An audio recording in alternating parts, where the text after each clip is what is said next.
I'm going to get that extended one day. Hello, Alabama fans. Hey, Alabama fans. You know how special you are to me. God bless you. God bless the Alabama Crimson Tide family as a whole. And let me not forget, the world is full of different people with different ideas. With that, we must welcome the other semi-suckers peeking in our window. Pow! Now, y'all come on in too. Bring your pen and paper.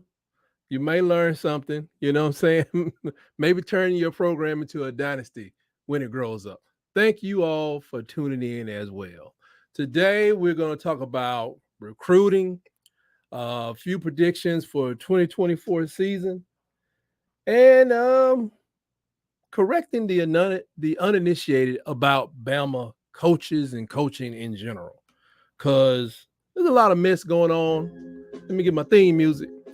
There's a lot of mess going on. People don't understand. And I'm going to get them straight on that. But thank you all again for joining me here on Tight Sports. We are dedicated and privileged to giving you all of the pertinent, relevant, impactful information on the greatest football dynasty that ever exists. I said college last week, but when I think about them Cowboys,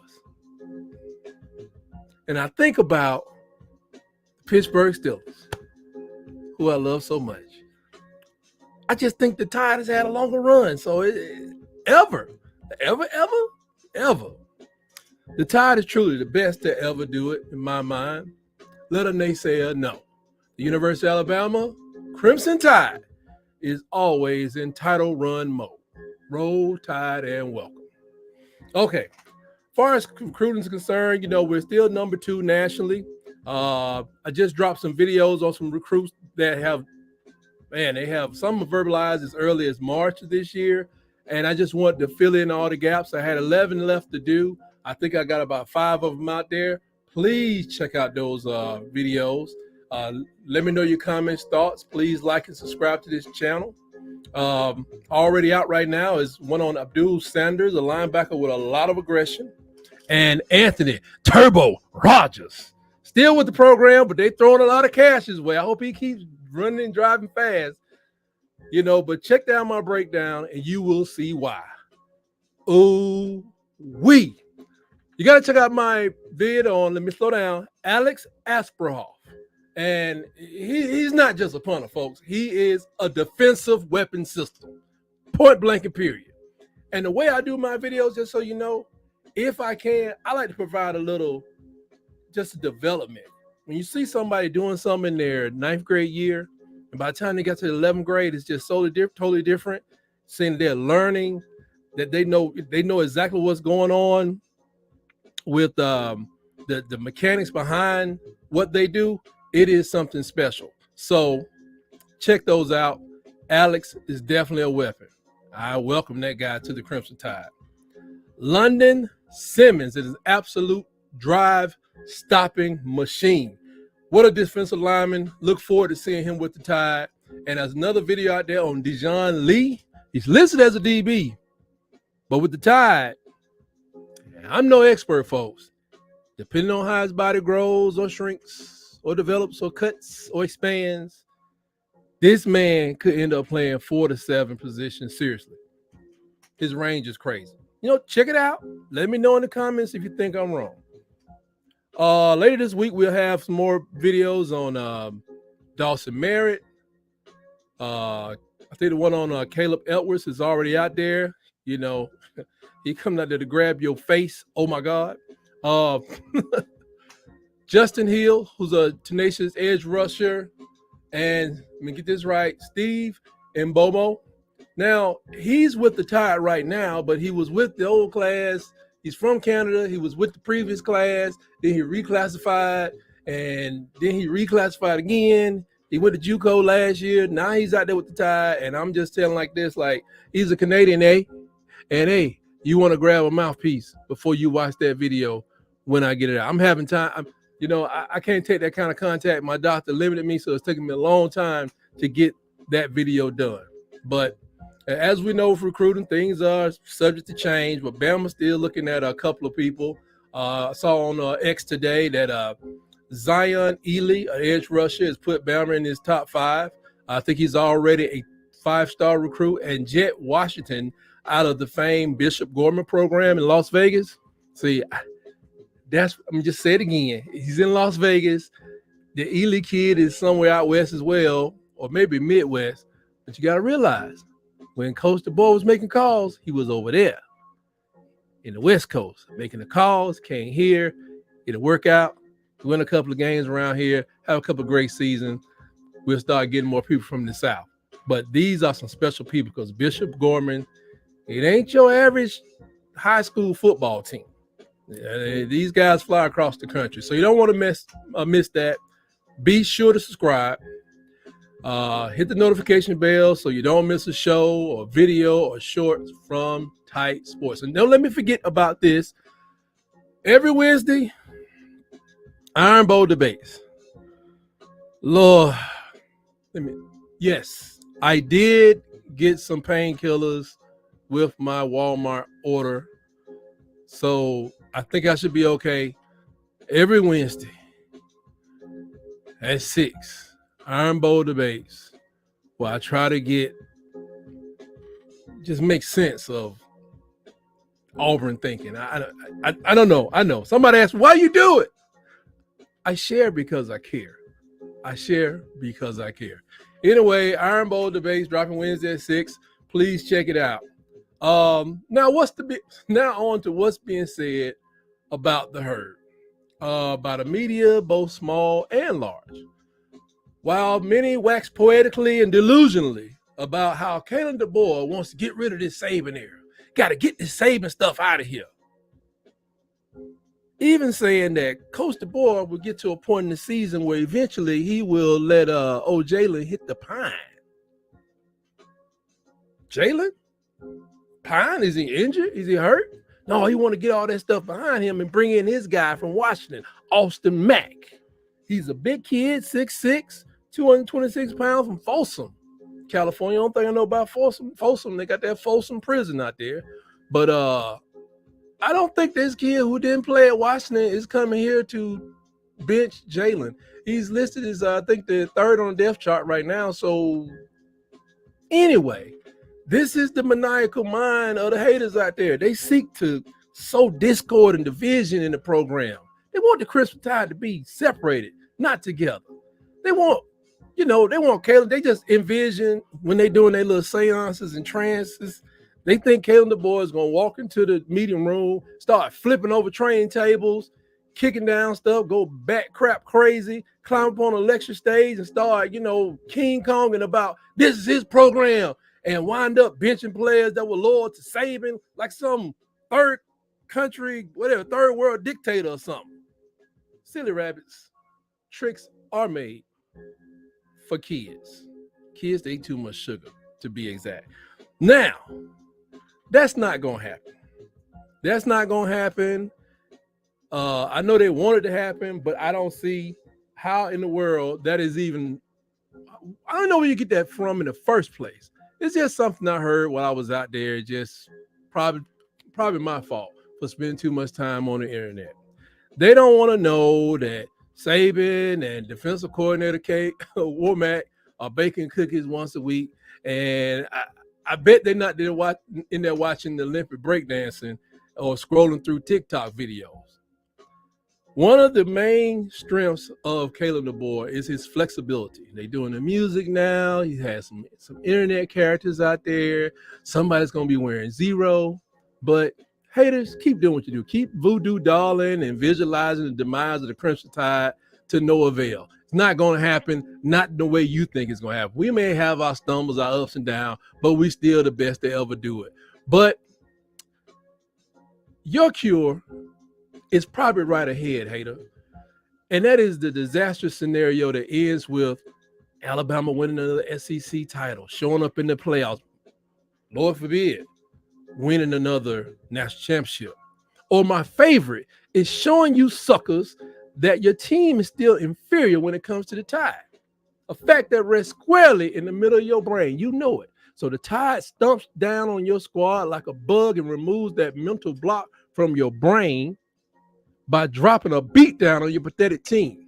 It just gives me goosebumps just thinking about it. So keep hating. Keep hating. I got to calm down. Well, in a Barry Hammer online magazine, I saw an article that said that Alabama football will face one quarterback they think that'll be better than Jalen Milroe. Now, before I get into that little comment, and we face them, they didn't say lose to, but they said face. Athlon Sports put out the list of the best quarterbacks in the SEC. Starting from number 16, we got Diego Pavia from Vandy.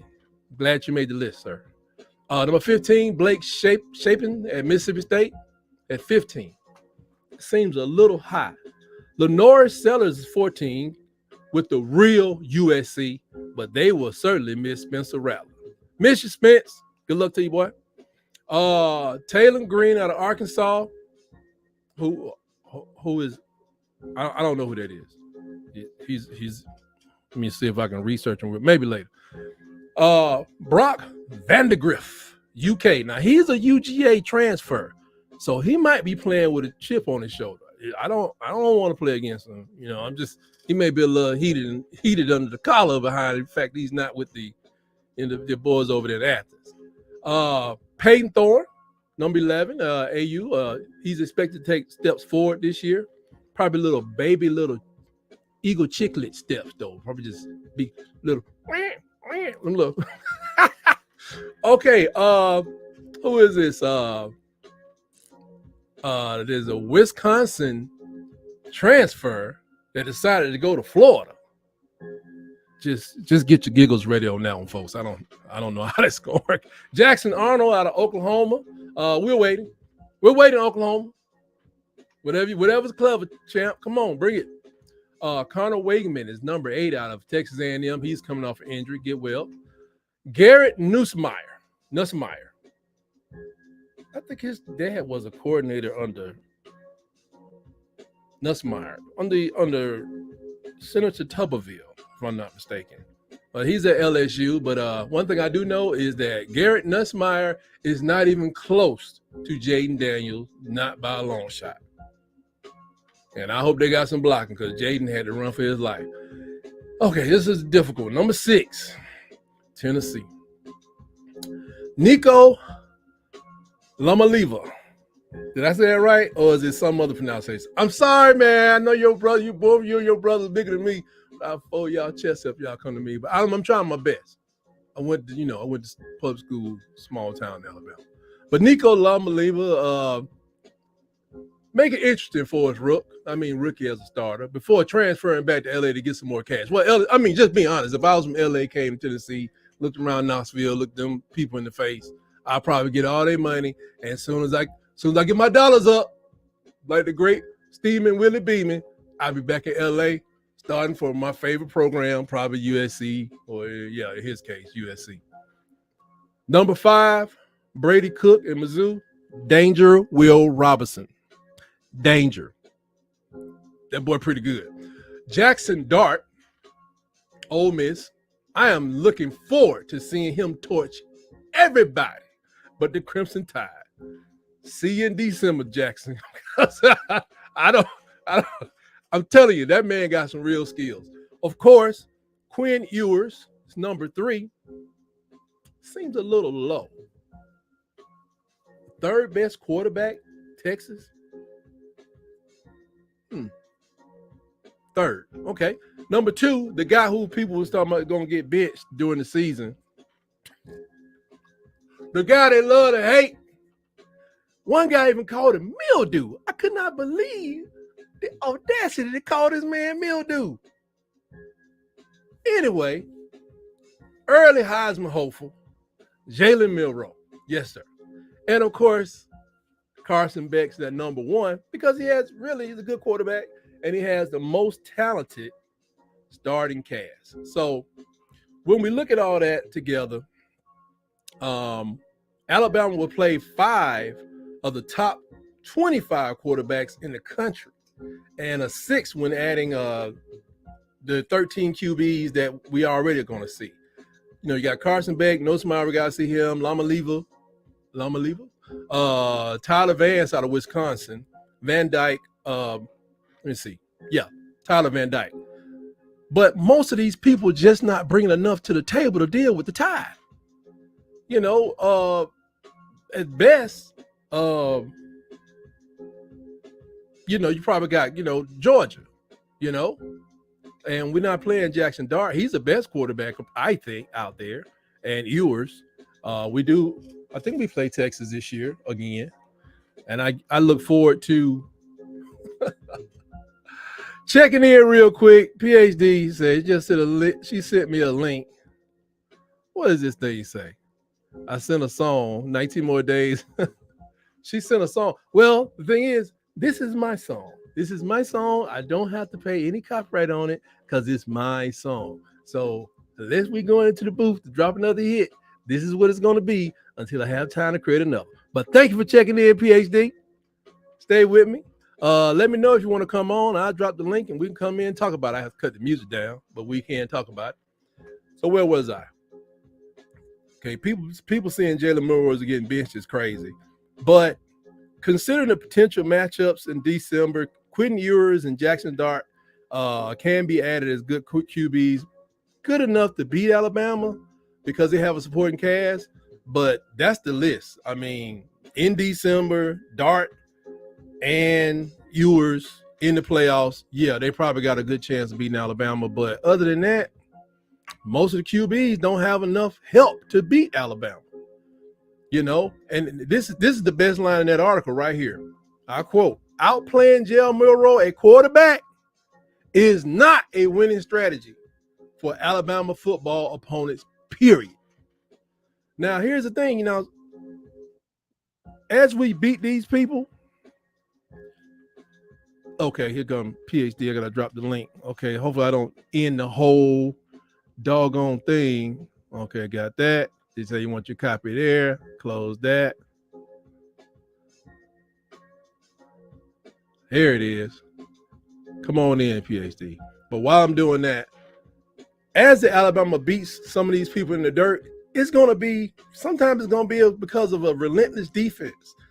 Some is going to be our running game. Other games is going to be our running game plus Jalen running. So you thought I had them all together, but I don't. And trust me, it's possible for Jalen Milroe to make decisions in the passing game using our talented receivers to have a better passing performance than anybody in the country. Even Ewers, Dart, Beck, anybody. And I know it hurts, but you know it's true. Let's see. Did she come in yet? Did she come in yet? Did she come in yet? Let's see. She said much better this week. I mean, she must not be able to hear. I just got to have a little ride to it, just a little bump. There it is. Moving on. I came across an article that piqued my interest. It was 10 bold SEC football predictions that would shape the 2024 season. It was done by 24/7, so don't slap at me. Don't turn me off. Just listen. Now, they predict some things I mentioned before, which one of them was that unrest would begin on the plains. Now, I'm the messenger. I guess you could call me a hater, but take up your eventual fall with 24/7, the discussion of your eventual fall, and make sure y'all getting that severance money together, that package, because the way y'all account work, I guess it runs real deep since y'all got all the billionaires and stuff. Tim Cook, just call him up on your iPhone, and he can cash app you $50 million to get that dude out of there probably by game 9. I mean, according to the article. I got my change can right here if y'all need to borrow, like y'all need to hold something. But anyway, another prediction was that Kiffin coaches his final season at Ole Miss. Well, hotty toddy, and I pressed my pearls to my body. What in the world? Somebody better give Billy Napier or whoever the coach is down there, give him a heads up. I don't think he know nothing about this. Well, tough break, suckers, but I am not concerned with all that. My focus is on the Crimson Tide. I just saw that I want to mention. One thing they mentioned that piques my interest is that Oh, here go PhD. I cut music down. Mm.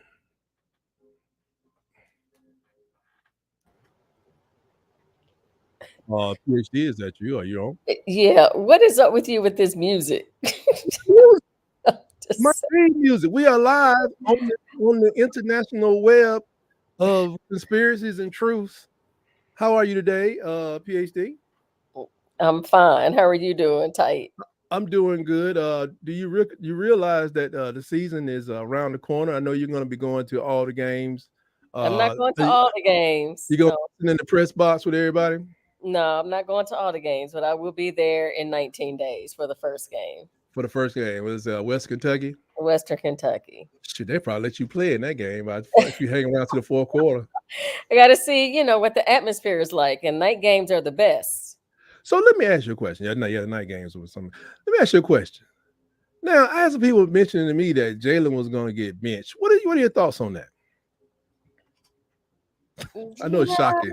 I, mm, yeah, I heard that, but I don't believe that from things I've read and Mm-hmm. his performance at practice. Mm-hmm. Yeah, So he's been doing pretty good. he's doing great.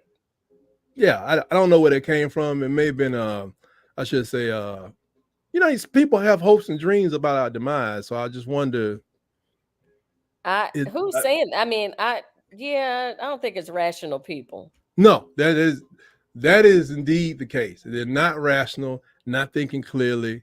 But And another why would DeBoer do that considering Melrose' performance last season see specifically?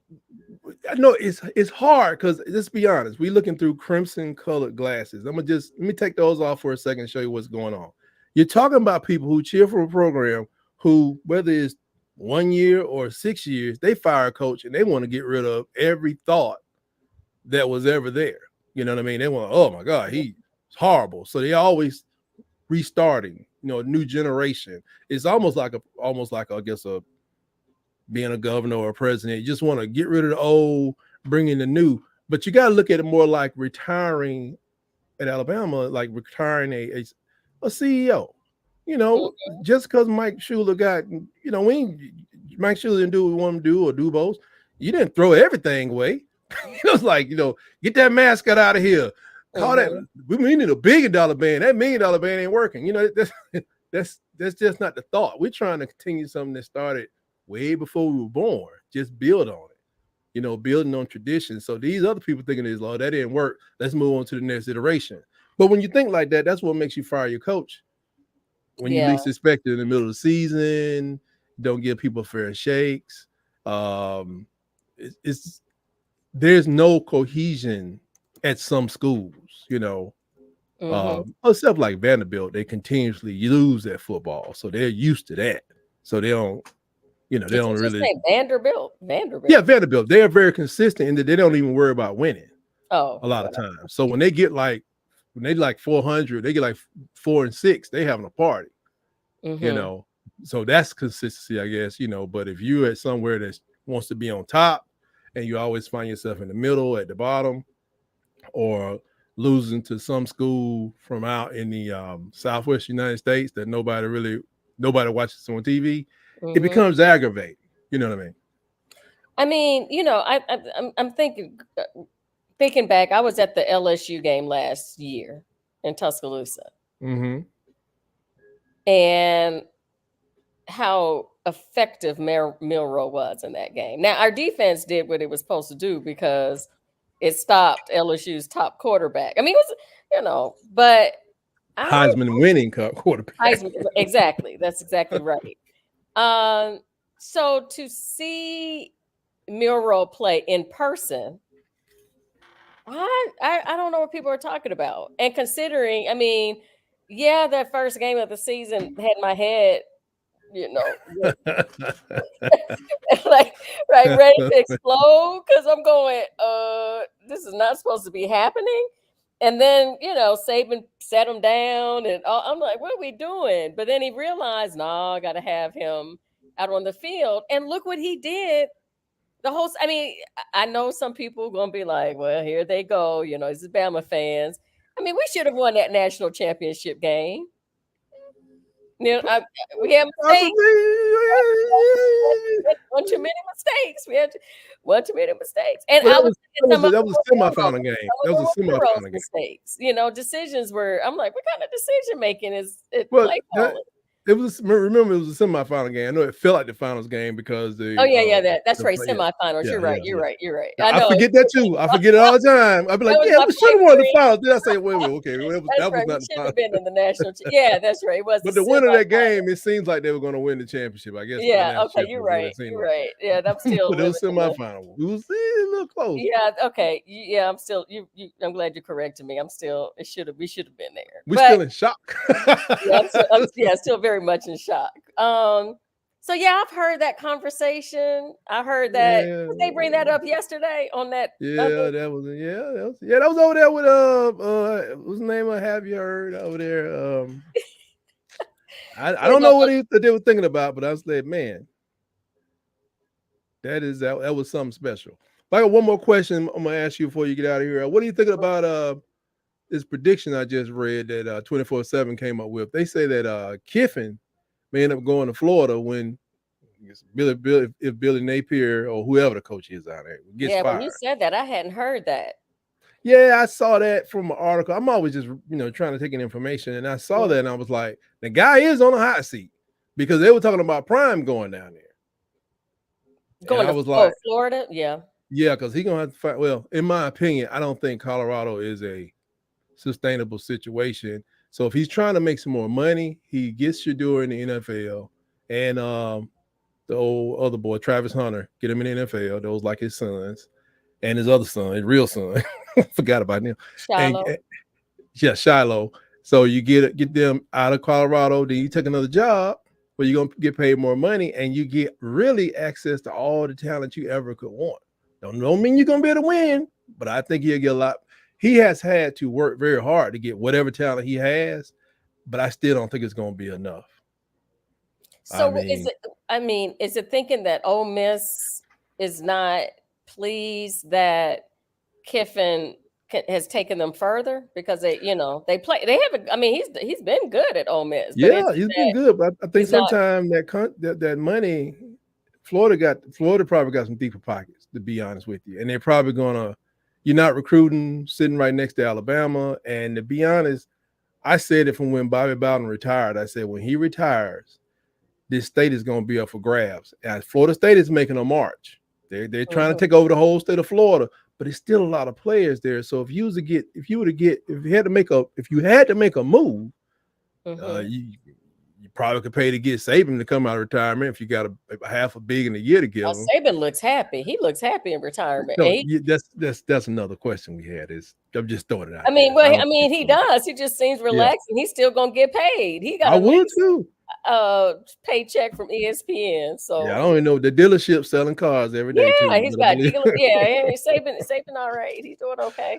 But unless you're going to get, what's the guy that was at Urban Myers is out there, but I don't know if he wants to leave his seat. Why bring Urban? Well, he can't go back to Florida. He can't go back to Florida. He can't come back in college football. When he at Ohio State as well. Yeah, he was at Ohio State.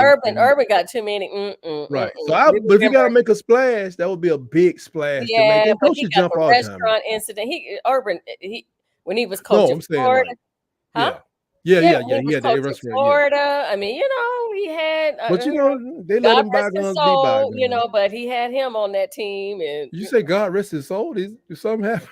No, not Urban Meyer. That player who played. Yeah. That I thought. Okay, yeah. So Urban has. It's almost like I don't want to say it, but it's almost like Kirby got some issues going on in Athens. Right. It's funny. I know I'm just gonna keep talking, but I want to say like they can make a big splash at Florida by hiring Kiffin, but when it comes to that PhD, I know you are a college personnel. What do you think about a team with a 41% graduation rate? Not only that, 33 arrests dealing with traffic violations, DUI, or reckless driving in some of these the nicest cars that you could ever, own. You're talking Porsches. about Georgia, right? Yeah, I'm talking about And Georgia. a Yeah, I mean, person was, and a person died in one of those incidents. yep, yeah, yep. 33 arrests since that death. What is It's Kirby been that many? doing? Yeah, it's 33 arrests because it's hard to get to arrest somebody for driving, but you got to be driving pretty wide open Yeah. to. I don't know if it wasn't all DUI, but it's just a mixture of like 33 Mhm. arrests since that Mhm. time period and nothing slowing down. And it could account for some of the undisciplined play we saw on the field because smarter players make Yeah. smarter plays to me. And Mhm. but what do you think about that as a educator for I'm life? actually, yesterday on the Auburn Addicts, they asked about who's your favorite team, second, besides your favorite team, right? Right, right. And I said Georgia, Yeah, me too. Yeah, besides they're playing us. right. Um, When they play us. yeah, but when they play us, then I'm sorry, I got to go for Alabama. But I'm surprised by the situations of the players because Kirby came from learning from Saban, Right. and Saban was all about discipline. You sit down, you know what I mean? You're gonna get those Yeah. grades. I mean, if you look at the graduation rate of the college players under Saban, they graduate, or All and people always say, "What they graduating?" I said, "College." yeah. I I mean, was like, what was they major? First of all, folks, FYI, basket weaving is not a major. Okay, right. might be a class somewhere, but Uh-huh. it's not a major. When you graduate in college.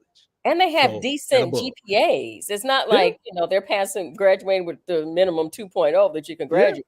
I mean, they're getting into 3.5s and, all those kind of things. So I don't know what it is about, Weird. about Kirby allowing that to persistently happen, especially after that horrific incident. Exactly. And another thing about that, when Mark Ritt was there, they used Yeah. they used to be funny. They called him something like the Coach Christian or something like that because he Hmm. always talking about the Lord, Hmm. but he was always throwing people off the team. Yeah. He threw people off the team left and right, and I was thinking like, this is funny. Like Kirby's not really. I know he's throwing people off the team, but it's like because especially with the last guy that got arrested. Now he got arrested with some DV stuff, and they're Hmm. dealing with some child stuff, but you know. Mark Rich throw people off the team. They were like, man, the man was just driving like this. Oh man, the man just got in a fight. Oh, and it was just you out of here. And he was getting rid of like great players. And now you got this, you got Kirby, he's keeping everybody, but it's like it's putting a black eye on the school. When you look So at as we're the talking about it out loud, I wonder if it's about, hey, I want to beat Saban's records. Period. No matter Period. what. No matter what. I want to That's be, I want to beat Saban's records, and then therefore I'm the top coach in college I coach football. these wild banshees all the way to the Mhm. to the I mean, top. seriously, I didn't think about it until we're now talking about it. I wonder if that's it.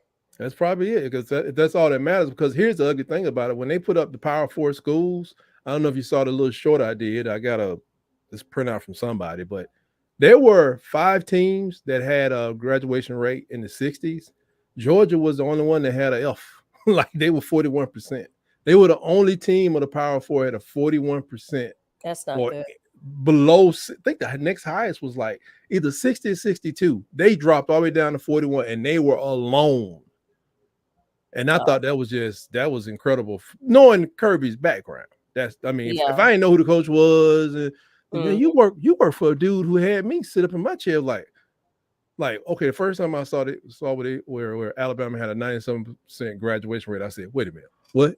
I had to sit up to just pay attention. So like, but that happened for over a decade. So Mhm. now you come into this and it's like, what? Who is this guy over here at Athens? Is it this? Can't be the same Kirby, but I do. I mean, I'm serious. I got to think about that. I wonder if it's all about the win. Just win, all baby. about the win and beating, as much as he, gives Saban his due, right? And Yep. how much he's learned for Saban. He hadn't learned that. He hadn't learned the No, discipline definitely part didn't learn that. and, telling those student athletes go to class and Now with the NIL, I mean, I don't know how much. They talked about maybe hitting the kids with that, like taking that from them a little Well, bit at a time, but that's going to be tough I because all mean, you got to do is I mean, transfer. but I think might be a good thing because now Yeah. you're like an employee. You mess up at your job in real life. Oh. I mean, you know what I mean? Like, Yeah. you're not gonna have that job, or you're gonna be suspended, whatever. Yeah. So, yeah, I don't. Yeah, I do. I wonder if I got beaten Saban as much as he reveres Coach. Yeah. If Just it's beat I want his to be record. the number one Yeah. coach, right? Because people are been talking about Georgia. Right. Oh yeah. Yeah. They Georgia, two-time might national be champion. Yeah. the top team, the top school. Yeah, Saban has been the great coach, but look at what Kirby Smart's been doing. Blah blah. So Georgia has been in people's mouths for at least the last 2 years.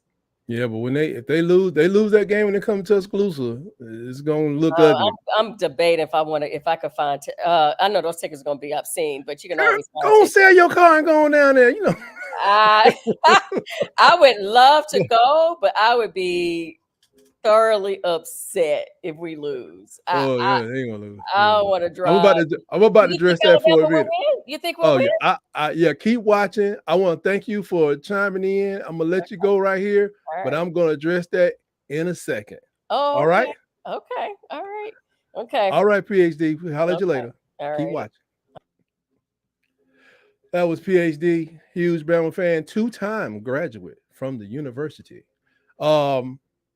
Well, one of the predictions that I also came across, they mentioned that Justice Haynes should lead the SEC in rushing. I like that. Because I will let you know, Milroe should not go 363 for 555 in passing attempts for 4,900 yards like Michael Penix did at Washington. I would like to have those 35 touchdowns, though.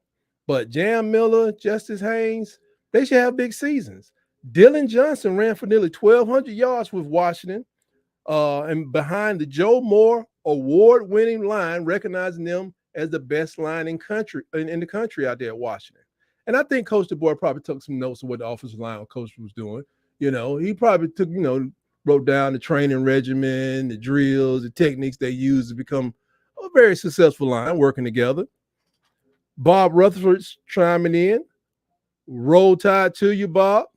Roll Tide. Keep watching. Please subscribe, buddy. Tell your friends about us.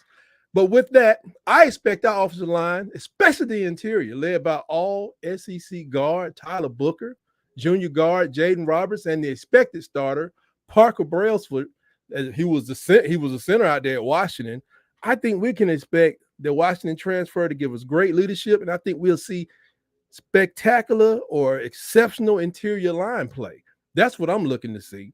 And I think not to mention that, Proctor and Pritchett at tackle, they're not slackers. So if you're a defensive lineman playing against the University of Alabama, you wanna eat your lunch, pack a lunch, and bring some extra Gatorade. But the other prediction that caught my eye was the number 3 on this list of 10 by 24/7. It said that there would be an end to Georgia's 39-game regular season winning streak. These people read my mind. And let me give you the date when that's going to happen. September 28th, 2024. Why not then? Why not us? We at home. We got nothing to lose. So play loose. They're beatable. You know why? Because we just beat them. We've seen some of their best stuff. But they have not seen our new stuff or our new best stuff. Offensive line, new and improved, upgraded Jalen, a new offense. And this is not the defense that the Curbster is used to. Bottom line, we got a big shot. I mean, a huge big shot. Moving on to something else in the news, the endless echo chamber that is Paul Feinbaum. He mentioned that he said a historic SEC program would not make the playoffs. And the only thing I could think of was that historic. I said, well, maybe Florida, maybe. Said, I don't know. Texas may not make the playoffs, but I think they will make it. He was talking about the people from the plains not making the playoffs. I mean, I think they know that, Paul. Come on, man. Do better. Do better. Um, John Adams, another sports columnist with Knoxville Sentinel, he named his top 5 coaches: Kirby Smart, Brian Kelly, Lane Kiffin, Josh Heupel, which up in his area, they don't think Josh Heupel should be up there because he ain't won anything. I like Josh. He was on my top 5 list. I didn't have Lane Kiffin, I think. But several around my circle scoffed when I had Kalen DeBoer in my top 5. I mean, let's look at it. Overall record 104 and 12. 1 and 2. 25 and 3 at Washington. Made it to the finals last year in college football. Come on, man. He coaches in the SEC. Now so this man can put him in the top 5, but I can't put him in my top 5. Hogwash. Some say that if the boy does this, if he that good, then you saying that he better than Saban because Saban came in 2007, he had to work at it. Well, that's crazy. Well, poor little Tink Tink, let me explain. You don't understand Alabama football. Just because I have a confidence in a man's ability doesn't mean he's on someone else's level. I still got to see it. But since y'all can't keep your eyes on your own paper, let me break down this and school the haters and the elementary fans for the University of Alabama who may not know about the layer of the legends. We got 4 levels here. We got Gene Stallings, 1992 national championship, and he has 2 at Alabama as an assistant under Bear Bryant in 61 and 64, and one of the original Junction boys under Bear Bryant at Texas A&M. That's level 1. If we can get DeBoer into that level, we're doing good. Level 2, Frank Thomas, 4 SEC championships, 2 national titles in 34 and 41. You dispute it all you want to. I don't care. It's 34 and 31. The man did his thing. That's level 2 at Alabama. Okay? Layer of the legends. Okay? We got a bunch of them. We got different layers to this, man. Layer number 3, Wallace Wade. Football, basketball, baseball coach.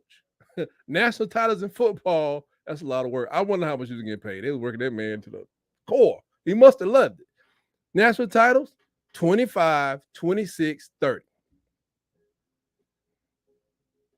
Okay? So when you hear Alabama fans talk about how well coached DeBoer is, we know what he hasn't done. You don't realize what he hadn't done, but we know. Now let me take you to the 4th level, aka Goatville. Okay? The ultimate, the pinnacle. Paul Bear Bryant, 14 SEC titles, 12-time coach of the year, 6 national championships, 61, 64, 65, 73, 78 is when I opened my eyes, 79 is when they had me. His mom wanted him to be a minister, and he did become a minister because he preached nothing but punishing football. That must be one proud mom. And then, just in case some of you guys don't know, at 13 years old, he wrestled a captive bear at a carnival. You can't do that today.